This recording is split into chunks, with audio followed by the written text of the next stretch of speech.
एक बार अगर आप अपनी नेगेटिव सोच को निकालकर पॉजिटिव सोच अपना लोगे तो परिणाम भी पॉजिटिव आने शुरू हो जाएंगे। लेकिन एक बात हमेशा याद रखें, 1% नेगेटिव थॉट आपकी 99% पॉजिटिव एनर्जी खत्म कर सकता है। इसलिए हमेशा पॉजिटिव रहें। अपने माइंड में नेगेटिव थॉट के लिए कोई भी जगह न दें। Hello, good morning everyone, welcome back my channel Reema aspirant life में। आप सब कैसे हैं? आई होप कि आप सब बहुत अच्छे होंगे, मस्त होंगे, आपकी स्टडी भी अच्छी चल रही होगी। इस टाइम मॉर्निंग के 4 बज रहे हैं। अब मैं उठ चुकी हूँ, बाहर आई हूँ।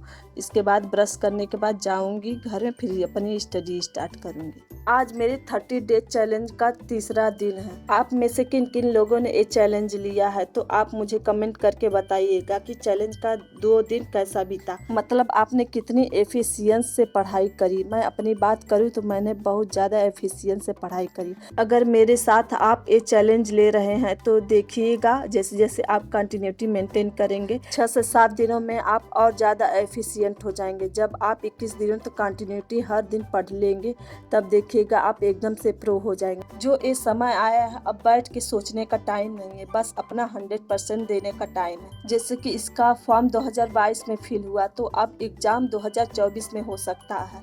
तो उस हिसाब से बहुत से लोग ऐसे होंगे जो अपनी स्टडी को बीच में ही रोक दिए होंगे। ऐसे में उन लोगों को कुछ परेशानी जरूर होगी। पहले तो सिलेबस कंप्लीट होगा कि नहीं होगा, और होगा पढ़ना स्टार्ट करें कि नहीं करें, कि अगर नहीं टाइम में कंप्लीट होगा तो एग्ज़ाम नहीं निकलेगा तो क्या होगा क्या नहीं, ऐसे ऐसे मन में ख्याल आ रहे हैं। तो मैं उन सब लोगों से यही कहना चाहूँगी कि आप अपनी स्टडी स्टार्ट करिए। अगर बीच में छोड़ दिए 1 साल या 6 महीने के लिए तो आप अपनी स्टडी स्टार्ट करिए। इतने टाइम में आपका सिलेबस कवर हो जाएगा। इसके लिए आपको कुछ बातों का ध्यान बहुत ज़रूरी रखना पड़ेगा और उसे फॉलो भी करना पड़ेगा। पहली समस्या ये होती है कि सिलेबस कंप्लीट हो पाएगा कि नहीं। जब भी कोई एग्ज़ाम शुरू होने वाला होता है तो बहुत से एस्पिरेंट को अक्सर एक बड़ी समस्या का सामना करना पड़ता है। वह समस्या है उन्हें कम समय में बहुत ज़्यादा सिलेबस तैयार करना पड़ता है। यह समस्या उन एस्पिरेंट के लिए बहुत बड़ी होती है जिन्होंने पूरा 1 साल कुछ भी नहीं पढ़ा होता है। जैसा कि मैं 2021 वाला एग्ज़ाम टीजीटी का दी हूँ तो उस एक्सपीरियंस के आधार पर मैं आप सबको ये बात शेयर करना चाहूँ, क्योंकि जो मैं भी शेयर कर रही हूँ उतने दिन में मुझे ये एक्सपीरियंस मिला है कि उसमें तैयारी कैसे की जाती है। लेकिन मेरा तो निकला नहीं, लेकिन मेरे पास उतना टाइम नहीं था, इस वजह से मेरा वो पेपर गड़बड़ हो गया। इसके लिए सबसे पहले आपको प्रीवियस पेपर देखना पड़ेगा और पूरा सिलेबस देखना पड़ेगा। किसी भी एग्ज़ाम की तैयारी शुरू करने से पहले पूरा सिलेबस और पुराने पेपर्स देखकर थोड़ा रिसर्च जरूर करें। पहले जाने कि सिलेबस में कितने चैप्टर और टॉपिक दिए हैं, फिर पुराने पेपर देखकर यह जानने की कोशिश करें कि किस चैप्टर से सवाल जरूर पूछे गए हैं, किस चैप्टर से सबसे ज़्यादा सवाल पूछे गए हैं, या फिर किस चैप्टर से सबसे कम सवाल पूछे गए और किस चैप्टर से सरल सवाल आए हैं और किस चैप्टर से कठिन। इस पूरी एनालिसिस के बाद आपको समझ आ जाएगा कौन सा चैप्टर एग्ज़ाम के लिए सबसे इम्पॉर्टेंट है।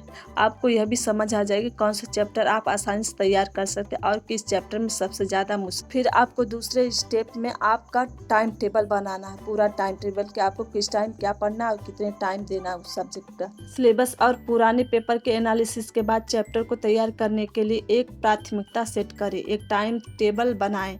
हो सकता है कोई चैप्टर तैयार करते वक्त 10 से 15 मिनट कम या ज़्यादा समय लग सकता है। एक बार टाइम टेबल बनाने के बाद उसमें किसी भी तरह के बदलाव से बचें। अगर आप बार बार टाइम टेबल बदलेंगे तो आप टाइम टेबल ही बदलते रह जाएंगे, आपकी तैयारी नहीं हो पाएगी या हो भी पाएगी तो बहुत कम।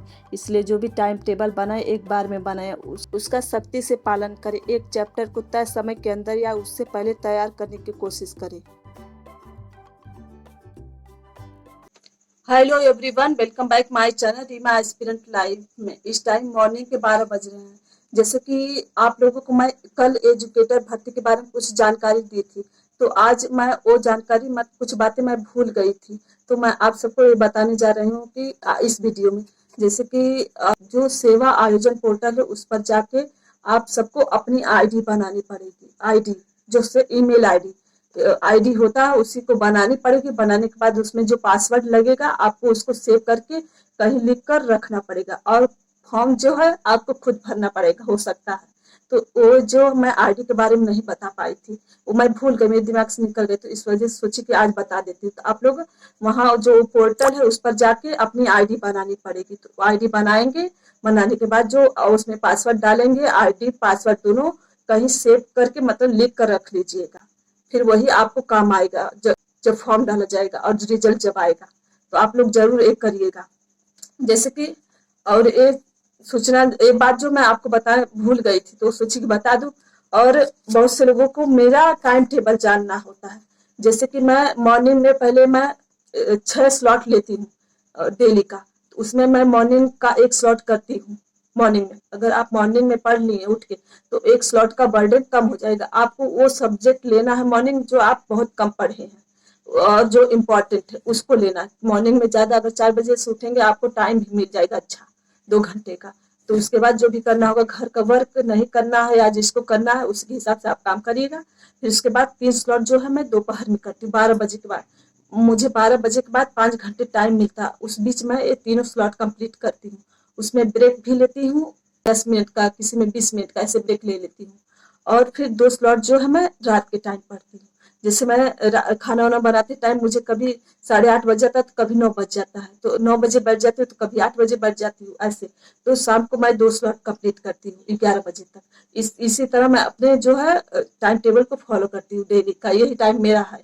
क्योंकि मुझे उस बीच जैसे कि 8 बजे मैं काम कर लेती हूँ, उसके बाद वीडियो का जो काम होता है एडिटिंग का वो करती हूँ, वो भी करना जरूरी है। तो उस बीच मुझे 3 घंटे टाइम मिल जाता है कंप्लीट करने के लिए। ये जो मेरा टाइम टेबल है आप सबको शेयर कर रही हूँ। इसी के हिसाब से आप लोग एक दिन टाइम टेबल बना लीजिए और आपको वही time table daily regular follow करना पड़ेगा। आप रोज रोज टाइम टेबल मत बनाइए। जैसे कि मॉर्निंग में उठिए, एक स्लॉट या 2 स्लॉट, जिसको मतलब जो कुछ लड़कियां हैं जिनको घर का काम नहीं करना पड़ता, और जो कुछ लड़कियां हैं जिनको घर का भी काम करना पड़ता है, तो इस वजह से वो अपने हिसाब से अपना टाइम टेबल बनाती है। उसी हिसाब से मुझे घर का भी काम करना पड़ता है, 2 टाइम खाना बनाना पड़ता है।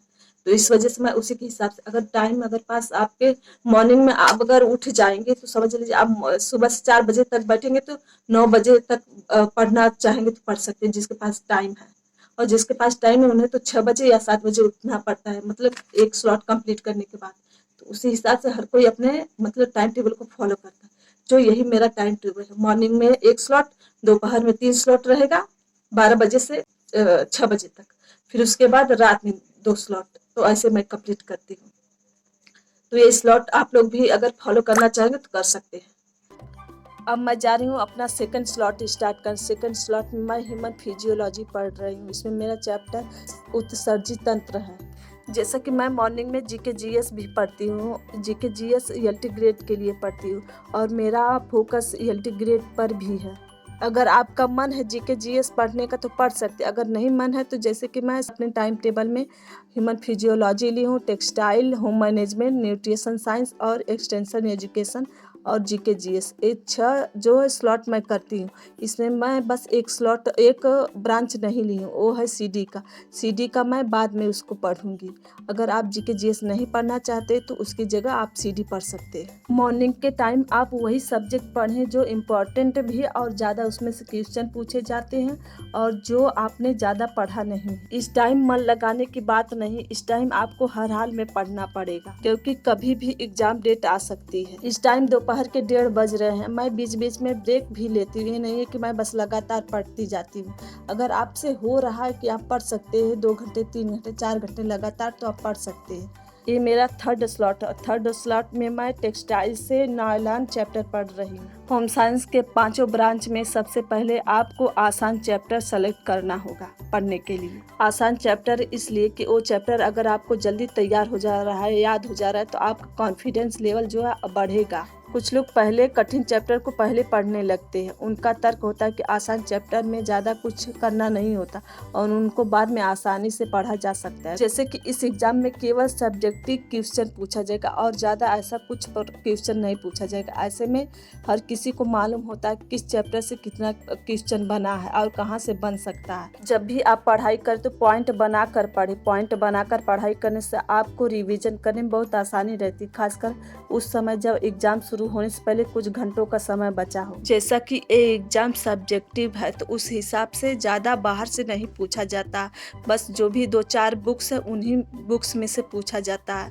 वही क्वेश्चन बार बार दोहराया जाता है, रिपीट किया जाता है हर एग्ज़ाम में। अगर आपको चैप्टर वाइज प्रैक्टिस सेट देखना है एग्ज़ाम के, जो सारे एग्ज़ाम हुए हैं अब तक होम साइंस के, तो आपको यूथ पब्लिकेशन का प्रैक्टिस सेट लेना होगा। आप चैप्टर वाइज देखते जाइए कि कहाँ से क्वेश्चन कितनी बार बना है, किस चैप्टर से कितनी बार क्वेश्चन बना है। जब एग्ज़ाम नज़दीक होता तो ये नहीं है कि आप विस्तृत तरीके से अच्छी तरह से पढ़ाई करें, ज़रूरी ये होता है कि आप स्मार्ट स्टडी करें। आपको कहाँ से क्वेश्चन उठाना और कहाँ से पढ़ना है इस बात का जरूर याद रखें। इस टाइम शाम के 6:30 बज रहे हैं। अब मैं आ गई हूँ खाना बनाने। इससे 1 महीने पहले जहाँ 7 बजे अंधेरा होता था, 7:30 बज जाते थे अंधेरा होने में, तो यहाँ अब 6:30 बजे ही अंधेरा हो जा रहा है। अब जो है दिन छोटे होंगे और रातें बड़ी हों। आज मेरा बहुत मन कर रहा था मैगी खाने का, इस वजह से मैं यहाँ मैगी बनाना स्टार्ट कर दी। बस मैं खाऊंगी और मेरी मम्मी खाएगी। मेरा भाई रात के खाने में मैगी नहीं खाएगा।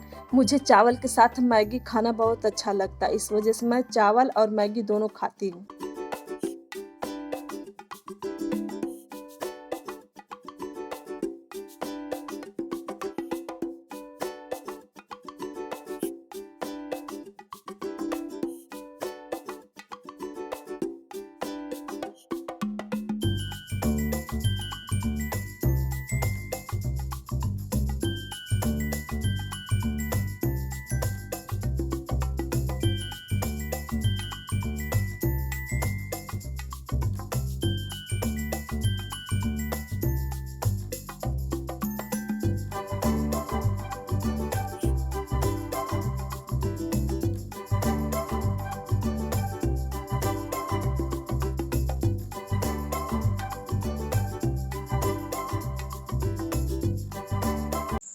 इस टाइम रात के 9 बज रहा है। मैं जा रही हूँ अपना स्टडी स्टार्ट करने। जो मेरा रात का टाइम टेबल है उसमें मैं एक्सटेंशन एजुकेशन और न्यूट्रिशन साइंस 2 सब्जेक्ट पढ़ूंगी, तो इसी में दोनों पढ़ूंगी। चलिए तब स्टार्ट करते हैं आज का।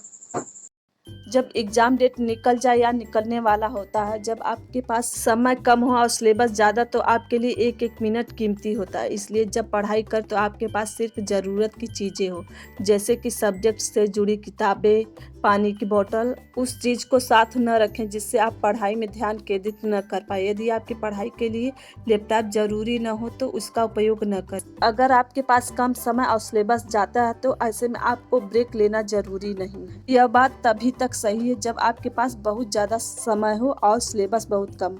जब आपके पास बहुत कम समय हो तो आपको पढ़ाई के बीच ब्रेक लेने से बचना चाहिए। एक चैप्टर पढ़ते बोर हो गए हो तो आपको ब्रेक लेने का मन कर रहा है तो थोड़ी देर के लिए दूसरा सब्जेक्ट या कोई दूसरा टॉपिक पढ़ सकते हैं। यह बात उन्हीं लोगों पर लागू होती है जिन लोगों ने अपनी स्टडी 1 साल पहले या 4-5 महीने पहले छोड़ दिए, तो उनको अब पढ़ना स्टार्टिंग से पड़ेगा। और लास्ट में आप लोगों से यही कहना चाहूँगी कि आप अपने स्टडी पर फोकस करिए और किसी बातों पर नहीं, किसी चीज़ों पर नहीं। जैसे कि हमने स्टडी लेट करना स्टार्ट किया है, हम कर पाएंगे कि नहीं और हमारा सिलेबस कंप्लीट होगा कि नहीं। आपको बस अपना 100% देना होगा, जो किस्मत में होगा वो मिलेगा। बस आपको मेहनत करते रहना, आपको बस मेहनत करते रहना होगा और इसका रिजल्ट क्या होगा आपके मेहनत पर डिपेंड करेगा।